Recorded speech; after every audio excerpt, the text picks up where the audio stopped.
Recently UGC net दिसंबर 2025 का result out हुआ है, and आज हमारे साथ में सौम्या आई है जिन्होंने ये एग्जामिनेशन क्वालिफाई किया है। सबसे पहले तो Saumya, many many congratulations on qualifying this examination.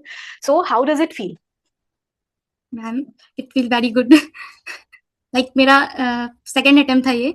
और मतलब प्रिपरेशन तो था ही, आपसे पढ़ा था, थोड़ा कॉन्फिडेंस भी था आफ्टर रिवीजन क्लास। तो उसके बाद एक डर भी था कि होगा कि नहीं होगा, लेकिन फिर हुआ तो बहुत अच्छा लगा। ओके, सो ये आपका फर्स्ट अटेम्प्ट था सौम्या? नो मैम, मेरा सेकेंड अटेम्प्ट था। एक सेकंड? जून वाला दिया था और अभी दिसंबर में। जून में हुआ था क्वालिफाई? नहीं, जून में क्वालिफाई नहीं हुआ था मेरा। नहीं हुआ था। ओके, सो जून में जैसे क्वालिफाई नहीं हुआ और इस बार आपने क्वालिफाई किया, सो कुछ अलग जी किया था इस बार या सेम ही था और रिवाइज किया उसको? मैम, सबसे पहले तो आपसे आपके बैच में एनरोल किया था, तो वहां से तो आपके साथ जर्नी करना मतलब बहुत बेस्ट रहा। और लास्टली जो कॉमर्स का जितना भी प्रिपरेशन जो भी था, सब आपके रिवीजन नोट से ही था। मतलब एक एक लास्ट टाइम में अगर रिवीजन करना था तो हम आप ही के नोट से किए। और सच बताऊं मैम, तो ऐसा लग रहा था कि क्वेश्चन आपने सेट किया है। जब एग्जाम दे रहे थे तो वन बाय वन क्वेश्चन आ रहा था, तो लग रहा था ये तो बुशरा मैम ने हाईलाइट किया था, ये तो बुशरा मैम ने बोला था कि इंपॉर्टेंट है। और जहाँ बोला था नॉट सो वेरी इंपॉर्टेंट, उसको आंटी ने टच भी नहीं किया। ओके, सो मतलब हमने जो वो क्रक्स डिसाइड किया था कि ये 70% ये टॉपिक्स हैं जिनसे एग्जामिनेशन में क्वेश्चन आते हैं, so वो टच किए इनके ने इस बार। वो टच किया था ओके, बहुत सो अच्छे से। जैसे आपने कहा कि जून में नहीं क्वालिफाई हुआ, इस बार आपने अच्छे से स्टार्टिंग टू एंड, लाइक आप जुलाई से स्टार्ट किया, आई होप आपने जी प्रिपरेशन एंड यहाँ तक आपने जर्नी जी अपनी like you followed with me. So what did you actually do, like मतलब स्टार्टिंग आपने कैसे करी कि पहले आपने पढ़ लिया सारा, उसके बाद आप पीवाईक्यूज के ऊपर गए या साथ साथ लगा रहे थे? Like what did you like approach, how did you approach? पहले तो मैम पढ़ा, one by one chapter syllabus complete किया। फिर उसके बाद नोट्स भी प्रिपेयर करते गए साथ साथ। उसके बाद जब एंड टाइम आया तो उसी नोट से पढ़ा, और आपके नोट्स तो थे ही। और फिर जैसे एक रिवीजन करते गया हर चैप्टर को, और फिर उसके बाद मॉक टेस्ट भी लगाते गए, लेकिन चैप्टर वाइज लगाया था सबसे पहले। अच्छा, यूनिट पीवाईक्यू। वाइज सबका मॉक लगाया था, हाँ पीवाईक्यू ओके, आपके बेस्ट से लगाया था। ओके, सो पीवाईक्यूज फिर आपने 2019 से 2025 तक किए होंगे फिर? हाँ हाँ, किया था यूनिट वाइज पूरा। ओके, सो जैसे आपने पीवाईक्यूज अप्रोच किए, तो पीवाईक्यू जैसे हम कहते हैं कि अप्रोच करने के भी तरीके हैं प्रीवियस ईयर के क्वेश्चन पेपर्स को, सो how did you hmm, approach? कि क्या सिर्फ क्वेश्चन सॉल्व करते गए, या ये क्वेश्चन क्यों गलत है, या ये ऑप्शन क्यों गलत है, उससे रिलेटेड कुछ हाँ, नोट्स बनाया या कुछ किया? जब पीवाईक्यू लगाते थे अगर उसमें गलत होता था तो नीचे दिया रहता था डिस्क्रिप्शन में क्या गलत है और अदर ऑप्शन भी क्या है, तो उसको एक बार पढ़ लेते थे, अगर गलत हुआ तो पढ़ लेते थे ताकि ओके, क्लियरिटी हो जाए। Okay, so Soumya, right now, like what are you doing? You're like in your masters, yeah, you have done your masters? Master completed है। मास्टर completed है, so now you're going for completed PhD या assistant professor? है। Yes ma'am. PhD yes कहीं ma'am. किया आपने? इसमें कहीं आपने अप्लाई किया है अभी? नो मैम, अभी तो नहीं किया है। अभी हम कोई और मतलब कोर्स कर रहे हैं, तो नेक्स्ट ईयर हम सोचे हैं पीएचडी करेंगे। Okay, so next year. Saumya, जैसे आपने जुलाई से स्टार्ट किया प्रिपरेशन, दिसंबर तक की preparation, and you have like included everything, like आपने पढ़ा भी, आपने रिवाइज भी किया, आपके पीवाईक्यूज भी सॉल्व कर लिए। So how much time did you dedicate, या डू यू थिंक यार इतने घंटे, एक नॉर्मल रूटीन होता है हमारा, क्या एक नॉर्मल रूटीन में हम 1 घंटे पढ़ते हैं, इतने घंटे, और एक कुछ दिन ऐसे होते हैं ना कि जब हम लो मोटिवेशन के ऊपर होते हैं कि कुछ नहीं करने का मन कर रहा होता है, so on an average how much time did you manage to give to paper number 2 या पेपर नंबर 1 या overall? Ma'am 4 to 5 hours study मतलब करना ही चाहिए, अगर कोई एग्जाम निकालना है तो डेली बेसिस पे तो 5 to 6 आवर तो करना चाहिए। तो हम भी वही करते थे।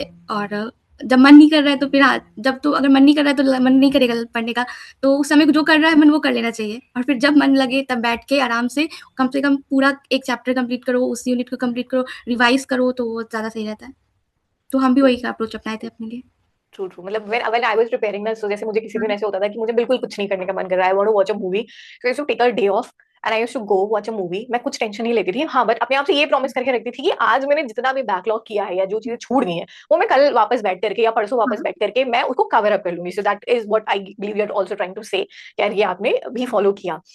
नाउ जैसे सौम्य, आपने आपको पता होगा कि यूजीसी नेट का सिलेबस हमारा बहुत सारा है, लाइक अगर मैं कॉमर्स की स्पेसिफिकली बात करूं तो कॉमर्स में तो मतलब there is anything and everything is included. So how did you approach commerce? मतलब आपको क्या लगता है कि कितना समय रिक्वायर्ड है यूजीसी नेट कॉमर्स को कवर करने के लिए, एंड कितना डीप जाकर के एक स्टूडेंट को कवर करना चाहिए, या एक यूनिट की कैसी अप्रोच होनी चाहिए, because we are having so many subjects in commerce?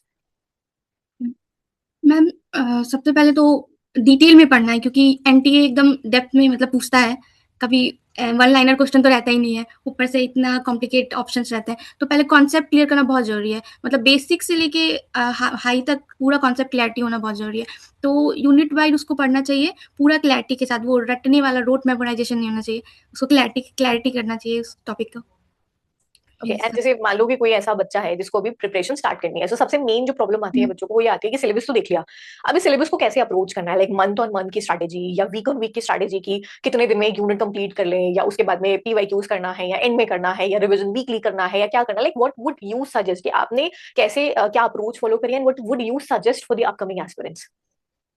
Ma'am पहले तो यूनिट्स कंप्लीट करनी चाहिए। एक-एक वीकली भी करो या मंथली नहीं लग उतना टाइम तो नहीं लगता है एक यूनिट में, तो उसको वीकली करके खत्म करो फिर अपने नोट्स तो प्रिपेयर करना ही है। जैसे पढ़ते गए और नोट तो बनना चाहिए, अपना नोट तो बहुत काम आता है, तो वो करना चाहिए। उसके बाद जब हो जाए सब रिवीजन मतलब पढ़ाई अच्छे से हो जाए, कॉन्सेप्ट क्लियर हो जाए, तब जाके पीवाईक्यू पे मूव करना चाहिए मेरे ख्याल से।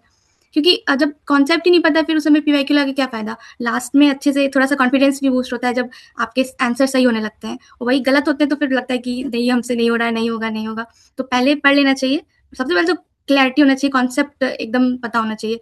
वो रट्टा मारे ऐसा कुछ नहीं होना चाहिए। तो मतलब आपने पूरी कॉमर्स में है ही। कंसेप्चुअल, हाँ, हाँ पूरी आपने मतलब हाँ, एकदम कंसेप्चुअल क्लैरिटी लिख रखी, पीवाईक्यूज रिवीजन एंड एवरीथिंग हाँ। Like sorted because out. Of you ma'am. Because thank of you you. So much. Okay because so हमको मैम नहीं विश्वास था कि इस बार दिसंबर में हम कर पाएँगे, लेकिन बहुत हेल्पफुल रहा आपका सारा वीडियो, रिवीजन नोट सब कुछ बहुत अच्छा रहा था। वो जितने भी आपने मैराथन्स लिए थे, सारे अटेंड किए थे मैंने और सब कुछ अच्छे से किया था।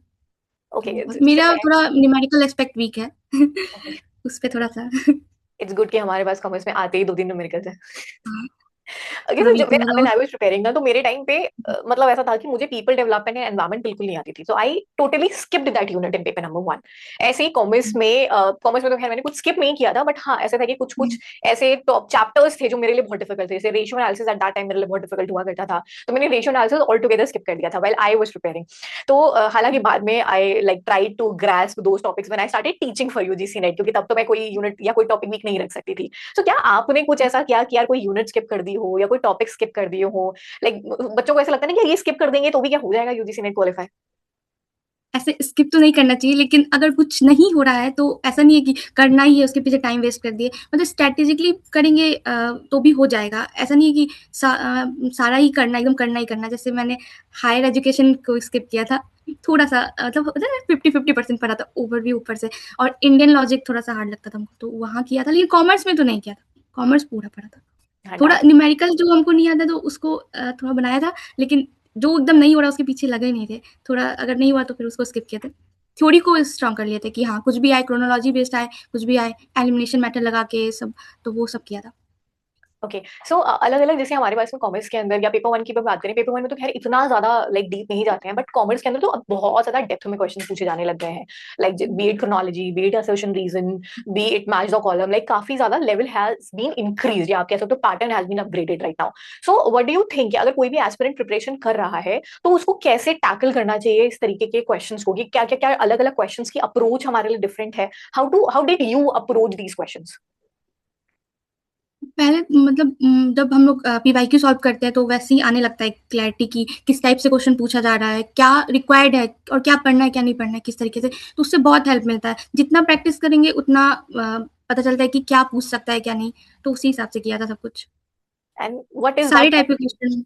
Okay, and what is that one thing you did different from other aspirants जिसने आपको वो टॉप 6% की कैटेगरी के अंदर लाके खड़ा कर दिया एंड वो 94% जो है वो कैटेगरी डिफरेंट हो गई? What is that one thing जो आपको लगता है कि आपने अलग करी?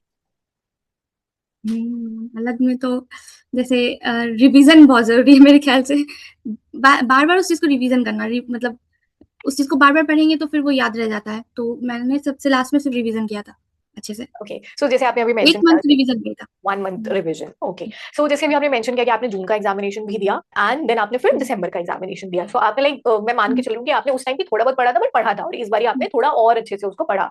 सो अगर कोई ऐसा एस्पिरेंट है जो अभी प्रिपरेशन स्टार्ट कर रहा है, जैसे आपने 2 अटेम्प्ट दिए और आपको लगता है कि मेरी स्ट्रैटेजी सुन के वो जो बच्चा जो पहले अटेम्प्ट दे रहा है वो पहले ही अटेम्प्ट में क्वालिफाई कर दे, क्योंकि मुझे तो पता है कि मैंने ये गलतियां करी, सो what do you feel were the mistakes you made in your last attempt जो एस्पिरेंट्स को नहीं करनी चाहिए, या वो चीजें जो बिल्कुल करनी चाहिए एस्पिरेंट्स को, कि ऐसे 3 ये चीजें हैं कि ये तो स्किप करनी ही नहीं करनी है आपको? So what would you suggest the upcoming aspirants watching this session?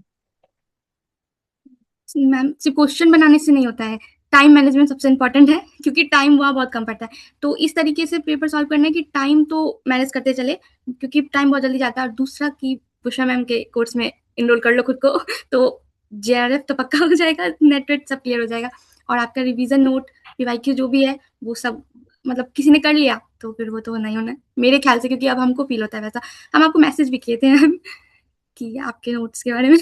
Okay, thank you so much Soumya for joining us, and I hope आपकी इस स्ट्रैटेजी को सुन करके कि कैसे आपने एक अनसक्सेसफुल अटेम्प्ट से एक सक्सेसफुल अटेम्प्ट तक की जर्नी जो है वो क्यूरेट करी है अपनी, इससे बहुत सारे हमारे जो अपकमिंग एस्पिरेंट्स हैं उनको हेल्प मिलेगी। Thank you so much for joining in and sharing your strategy. Best wishes to you for your future endeavors. Thank you so much once again, Soumya, for joining.